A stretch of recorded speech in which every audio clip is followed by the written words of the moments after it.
Olá, meus amados irmãos, graça e paz da parte de Deus, o nosso Pai, e do nosso Senhor e Salvador Jesus Cristo. Eu quero convidar os irmãos a refletirmos na palavra de Deus. E hoje nós vamos pensar com base em 1 Tessalonicenses, capítulos 2 e 3. Os dois capítulos inteiros. Não é muita coisa, são apenas 33 versículos. Então, vamos ouvir? 1 Tessalonicenses 2. Porque vós mesmos, irmãos, bem sabeis que a nossa entrada para convosco não foi vã, mas havendo primeiro padecido e sido agravados em Filipos, como sabeis, tornamo-nos ousados em nosso Deus para vos falar o Evangelho de Deus com grande combate. Porque a nossa exortação não foi com engano, nem com imundícia, nem com fraudulência. Mas como fomos aprovados de Deus, para que o Evangelho nos fosse confiado, assim falamos, não como para agradar aos homens, mas a Deus, que prova o nosso coração. Porque, como bem sabeis, nunca usamos de palavras lisonjeiras, nem houve um pretexto de avareza. Deus é testemunha. E não buscamos glória dos homens, nem de vós, nem de outros, ainda que podíamos, como apóstolos de Cristo, ser-vos pesados. Antes, fomos brandos entre vós, como a ama que cria seus filhos. Assim nós, sendo-vos tão afeiçoados, de boa vontade quiséramos comunicar-vos não somente o Evangelho de Deus, mas ainda a nossa própria alma, porquanto nos éreis muito queridos.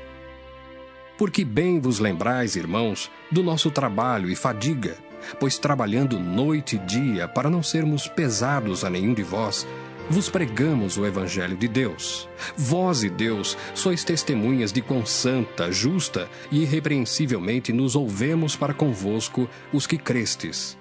Assim como bem sabeis de que modo vos exortávamos e consolávamos a cada um de vós, como o pai a seus filhos, para que vos conduzisseis dignamente para com Deus, que vos chama para o seu reino e glória.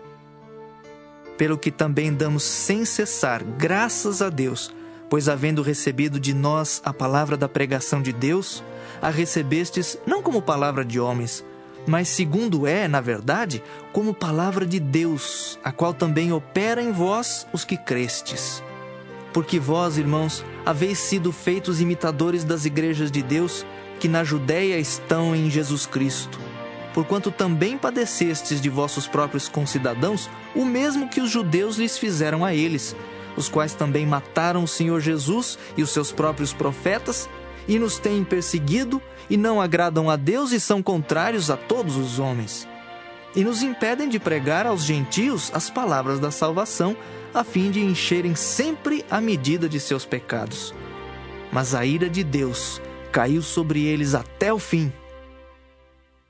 Nós, porém, irmãos, sendo privados de vós por um momento de tempo, de vista, mas não do coração, tanto mais procuramos com grande desejo ver o vosso rosto, pelo que bem quisemos, uma e outra vez, ir ter convosco, pelo menos eu, Paulo. Mas Satanás nolo impediu. Porque qual é a nossa esperança, ou gozo, ou coroa de glória? Porventura, não o sois vós também diante de nosso Senhor Jesus Cristo em sua vinda? Na verdade, vós sois a nossa glória e gozo. 1 Tessalonicenses 3. Pelo que, não podendo esperar mais, de boa mente quisemos deixar-nos ficar sós em Atenas. E enviamos Timóteo, nosso irmão e ministro de Deus, e nosso cooperador no Evangelho de Cristo, para vos confortar e vos exortar acerca da vossa fé. Para que ninguém se comova por estas tribulações, porque vós mesmos sabeis que para isto fomos ordenados. Pois estando ainda convosco, vos predizíamos que havíamos de ser afligidos, como sucedeu, e vós o sabeis. Portanto, não podendo eu também esperar mais, mandei-os saber da vossa fé, temendo que o tentador vos tentasse e o nosso trabalho viesse a ser inútil.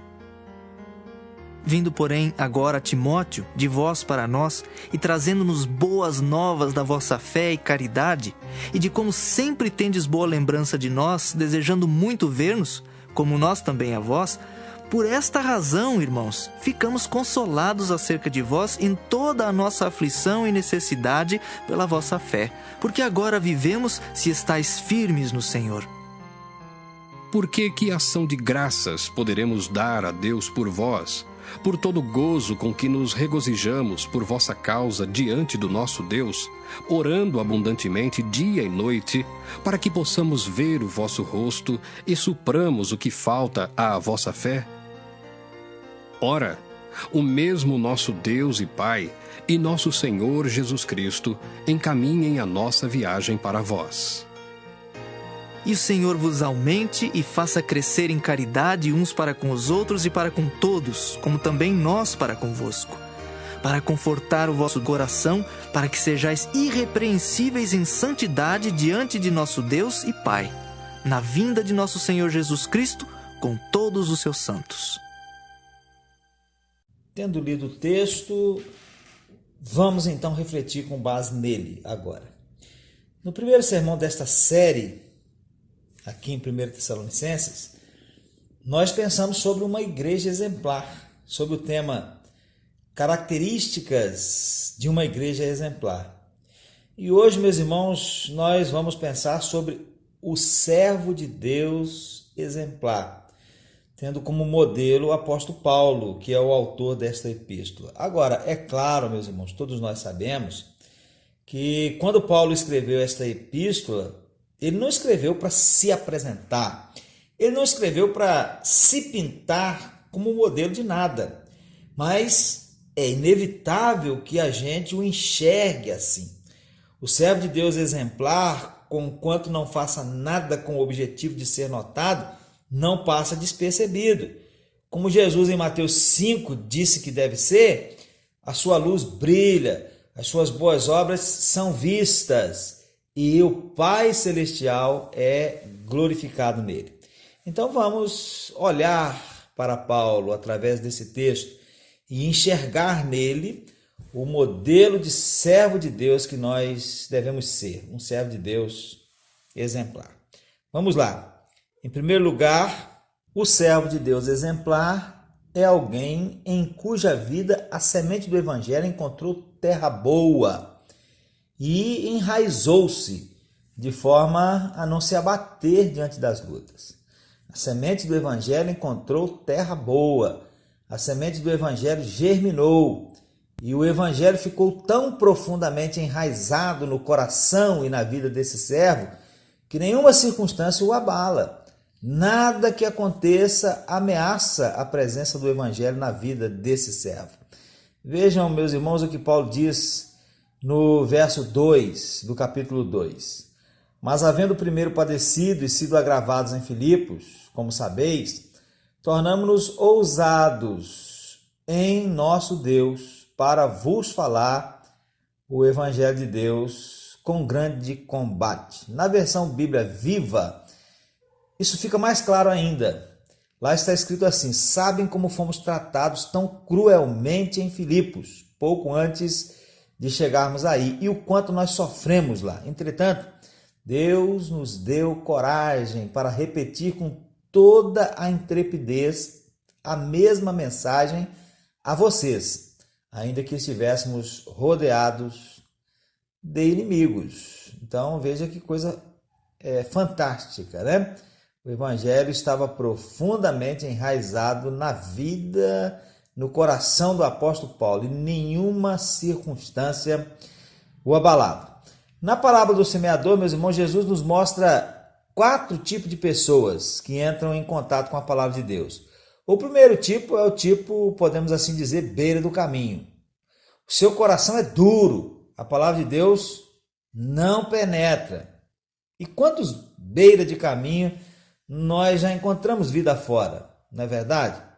Em Mateus 11, 21 a 24, podemos assim dizer, Jesus aponta algumas cidades em que naquele tempo haviam pessoas, ou aquelas cidades estavam cheias de pessoas desse tipo beira de caminho. Então ele diz assim: ai de ti, Corazim, ai de ti, Betsaida, porque se em Tiro e em Sidom fossem feitos os prodígios que em vós se fizeram, há muito que se teriam arrependido com pano de saco grosseiro e com cinza. Por isso eu vos digo que haverá menos rigor para Tiro e Sidom no dia do juízo do que para vós. E tu, Cafarnaum, que te ergues até os céus, será abatida até os infernos. Porque se em Sodoma tivessem sido feitos os prodígios que em ti se operaram, teria ela permanecido até hoje. Porém eu vos digo que haverá menos rigor para os de Sodoma no dia do juízo do que para ti. Cheias de gente estavam estas cidades, pessoas do tipo beira do caminho. Então esse não é o servo de Deus exemplar. Servo de Deus beira com coração beira de caminho não é o servo de Deus exemplar. Aliás, não é nem servo de Deus, né? O segundo tipo apresentado por Jesus na parábola do semeador é o tipo solo rochoso. O seu coração é até a princípio receptivo à palavra, mas a palavra não consegue criar raiz e não permanece diante das provações. Numa mensagem anterior, aqui mesmo, em 1 Tessalonicenses, eu citei exemplo de pessoas que serviram ao Deus vivo e verdadeiro com determinação, mesmo diante da mais extrema dificuldade. Inácio de Antioquia foi um exemplo, Policarpo de Esmirna foi outro exemplo, João Rus foi outro exemplo, e eu poderia ter citado muitos outros. Pessoas que permaneceram firmes mesmo na provação. E olha que a provação, às vezes, era a perda da própria vida e de forma cruel. Louvado seja Deus, meus irmãos, muitos são os que assim servem a Deus com determinação. Entretanto, muitos há e com muitos temos convivido cujo coração é solo rochoso, como da parábola contada por Jesus. E neles a palavra não se aprofunda, a palavra não aprofunda a raiz, e eles então não são capazes de suportar o vento, as dificuldades. São como árvores de raiz superficial que, quando vem a chuva e o vento, as provações tombam. Esse não é o servo de Deus exemplar. Aliás, nem servo de Deus é.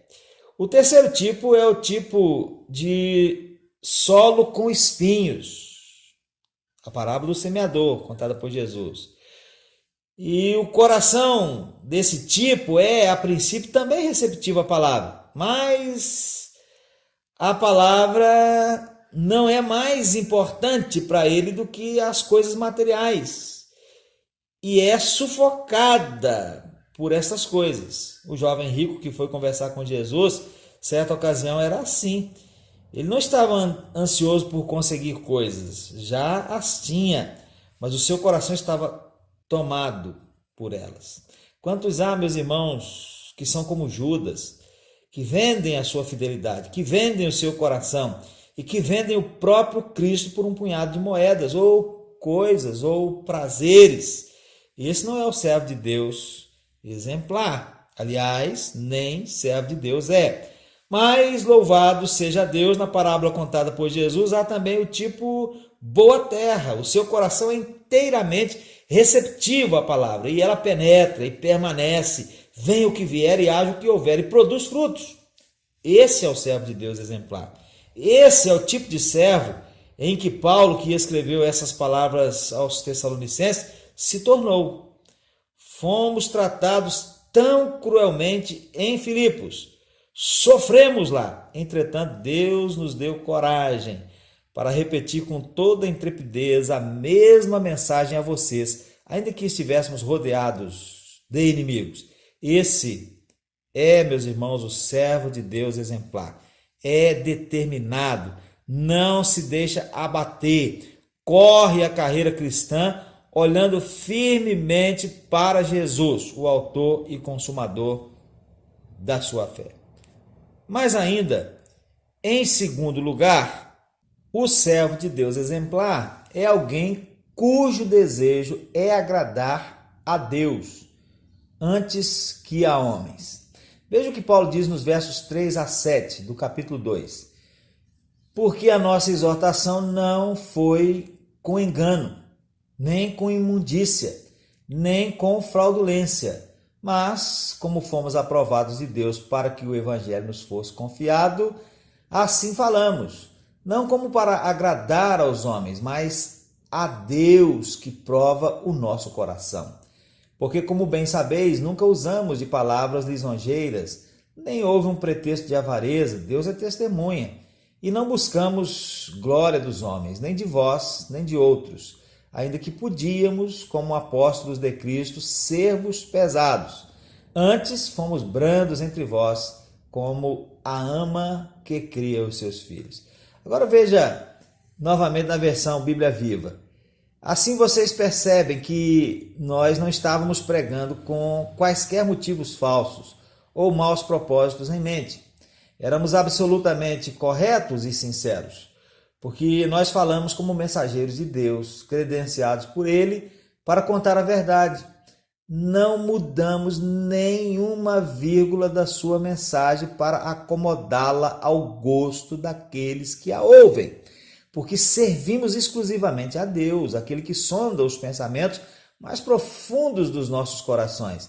Nunca procuramos em nenhuma ocasião ganhá-los com adulação, como vocês sabem muito bem. E Deus também sabe que nós não estávamos fingindo ser amigos de vocês somente para que nos dessem dinheiro. Quanto a louvor, nunca o pedimos, nem de vocês, nem de ninguém mais, embora como apóstolos de Cristo, tivéssemos certamente direito a alguma honra da parte de vocês. No entanto, entre vocês éramos tão amáveis como uma mãe que ali amamenta e cuida dos próprios filhos. Paulo, meus irmãos, diz isso como defesa de acusações que possivelmente ele estava sofrendo. Mas aqui eu não quero me concentrar nas acusações, e sim na mensagem que ele transmite ao fazer essa sua defesa. E a mensagem é a de que um servo do Senhor, preste atenção nisso, meus irmãos, um servo do Senhor deve estar preocupado e ocupado em como ele irá agradar ao Senhor. Obviamente ele pode agradar pessoas, e há uma diversidade de maneiras de fazer isso. Por exemplo, quando ele cumpre o mandamento de amar, obviamente ele agrada muitas pessoas. Quando ele estende a mão para ajudar, obviamente ele agrada pessoas. Quando ele ora por alguém, ele agrada esse alguém. Quando ele visita, ele agrada. Quando ele respeita, ele agrada. Ele agrada pelo jeito de falar, agrada quando valoriza as ideias das pessoas, agrada quando, por exemplo, pinta uma parede de verde, só porque aquele irmãozinho querido desejava ver aquela parede verdinha. Afinal, em geral, que diferença faz uma parede ser pintada de verde, de azul e de amarelo? E por aí vai. Há muitas formas em que ele pode agradar as pessoas. Mas, porém, entretanto, conquanto, quando para agradar pessoas ele tem que desagradar a Deus, meus irmãos, aí a coisa muda. Deus e a vontade de Deus vêm em primeiro lugar. E o servo de Deus exemplar não fará nada para agradar a quem quer que seja, quando isso desagradar a Deus. Principalmente, ele não vai mudar o teor da mensagem que deve ser pregada. Como disse Spurgeon, bem disse, lá no passado, a igreja não determina o que a Bíblia ensina, é a Bíblia que determina o que a igreja deve ensinar. Pedro e João, meus irmãos, disseram, ficou registrado lá em Atos 4, 19 e 20, julgai vós se é justo diante de Deus ouvir-vos antes a vós do que a Deus, porque nós não podemos deixar de falar do que temos visto e ouvido. Então esse é o servo de Deus exemplar, alguém cujo desejo é agradar a Deus antes que aos homens. Em terceiro lugar, o servo de Deus exemplar é alguém que trabalha por Deus e pelo povo de Deus desinteressadamente. mesmo quando tem que trabalhar em outra coisa para o seu sustento. Veja o que Paulo diz no capítulo 2, verso 9. Porque bem vos lembrais, irmãos, do nosso trabalho e fadiga, pois trabalhando noite e dia para não sermos pesados a nenhum de vós, vos pregamos o evangelho de Deus. Já que nós estamos vendo na Bíblia Viva, né? Já vimos os textos anteriores na Bíblia Viva, vamos ver esse também. Veja, vocês não se recordam, caros irmãos, como trabalhamos tão arduamente no meio de vocês? Noite e dia nos fatigamos e suamos a fim de ganhar o suficiente para viver, de maneira que as nossas despesas não fossem uma carga para ninguém daí, enquanto pregávamos a boa nova de Deus entre vocês. Veja também, meus irmãos, o que Paulo diz no capítulo 3, verso 10. Orando abundantemente dia e noite, para que possamos ver o vosso rosto e supramos o que falta à vossa fé.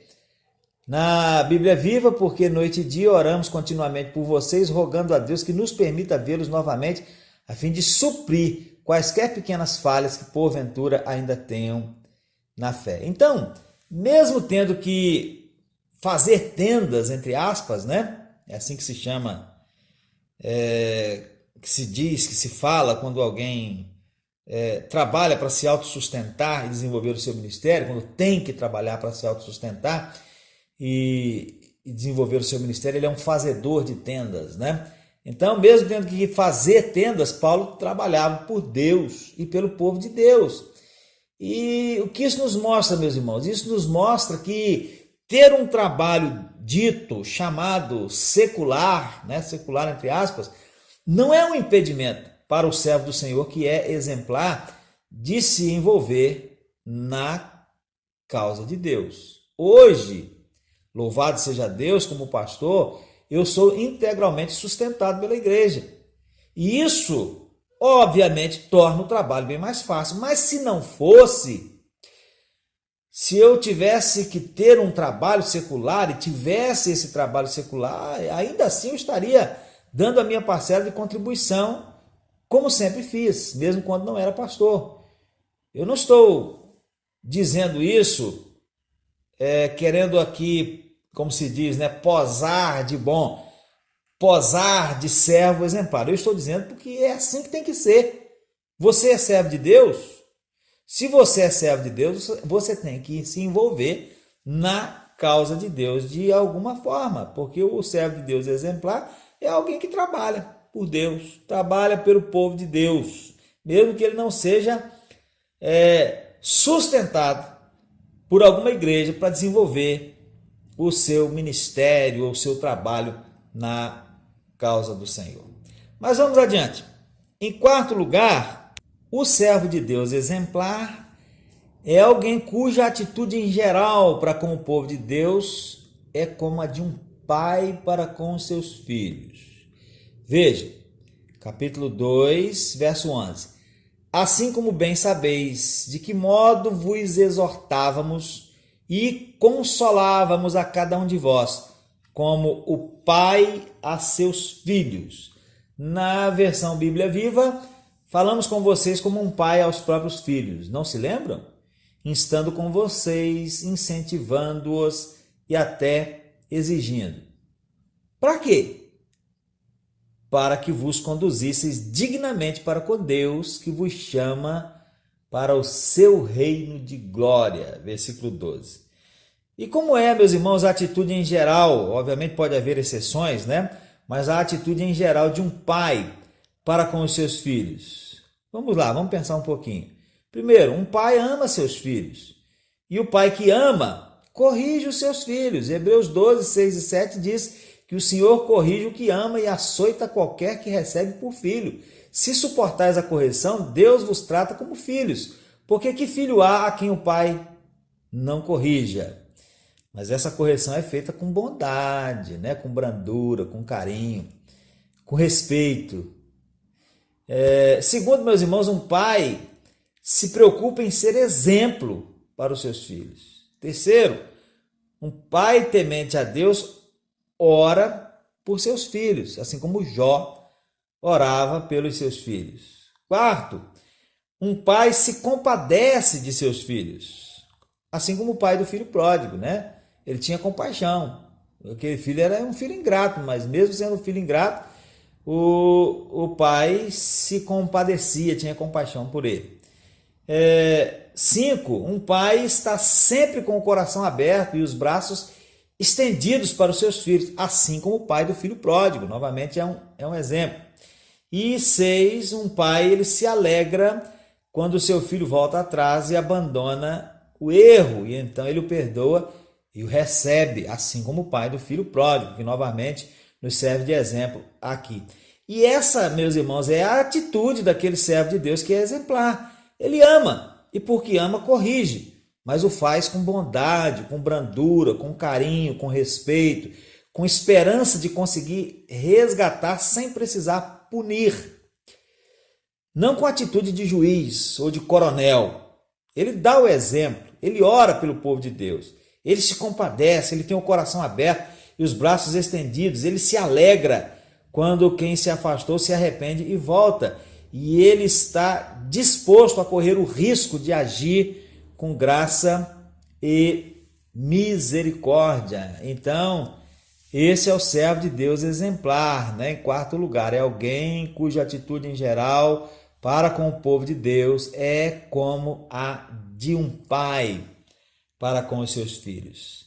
Mas tem mais, meus irmãos, tem mais ainda. Em quinto e último lugar, o servo de Deus exemplar é alguém cuja alegria é ver os irmãos firmes no Senhor. Veja, capítulo 3, versos 5 a 8. Portanto, não podendo eu também esperar mais, mandei-o saber da vossa fé, temendo que o tentador vos tentasse e o nosso trabalho viesse a ser inútil. Vindo, porém, agora Timóteo de vós para nós, e trazendo-nos boas novas da vossa fé e caridade, de como sempre tendes boa lembrança de nós, desejando muito ver-nos, como nós também a vós. Por esta razão, irmãos, ficamos consolados acerca de vós, em toda a nossa aflição e necessidade, pela vossa fé, porque agora vivemos, se estáis firmes no Senhor. Veja na Bíblia Viva como fica. E como eu estava dizendo, quando não pude mais aguentar a ansiedade, enviei Timóteo para que verificasse se vocês ainda estavam fortes na fé. Eu tinha receio de que Satanás tivesse arruinado vocês e todo o nosso trabalho tivesse sido inútil. E agora Timóteo acaba de regressar, trazendo notícias alviçareiras de que na fé e no amor vocês estão mais fortes do que nunca e que se lembram da nossa visita com alegria e querem ver-nos, tanto quanto nós desejamos vê-los. Assim, queridos irmãos, nós nos sentimos grandemente confortados em todas as nossas esmagadoras aflições e no sofrimento aqui, agora que sabemos que vocês permanecem fiéis ao Senhor. Podemos aguentar qualquer coisa enquanto soubermos que vocês permanecem fortes na fé. João também, meus irmãos, em sua terceira carta, falando a Gaio, ele disse: muito me alegrei quando os irmãos vieram e testificaram da tua verdade, como tu andas na verdade. Eu não tenho maior alegria do que esta, o de ouvir que os meus filhos andam na verdade. Então é motivo de muita alegria para o servo do Senhor exemplar saber que seus irmãos em Cristo, especialmente se são seus filhos na fé, estão firmes no Senhor. Então aí está o servo de Deus exemplar. Esse texto é como se fosse um espelho do servo de Deus exemplar. Primeiro, o servo de Deus exemplar é alguém em cuja vida a semente do Evangelho encontrou terra boa e enraizou-se, de forma que ele não se abate diante das lutas. Segundo, o servo de Deus exemplar é alguém cujo desejo é agradar a Deus antes que aos homens. Terceiro, o servo de Deus exemplar é alguém que trabalha por Deus e pelo povo de Deus, mesmo se tiver que trabalhar em outra coisa para o seu sustento. Quarto, o servo de Deus exemplar é alguém cuja atitude em geral para com o povo de Deus é como a de um pai para com os seus filhos. E quinto, O servo de Deus exemplar é alguém cuja alegria é ver os irmãos firmes no Senhor. Esse é o servo de Deus exemplar. Você consegue se ver nesse espelho?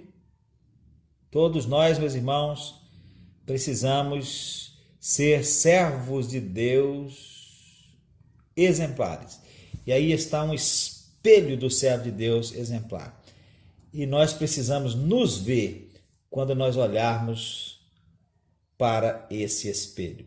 Que Deus os abençoe, meus irmãos, e que o Espírito de Deus aplique a sua palavra ao nosso coração. Amém.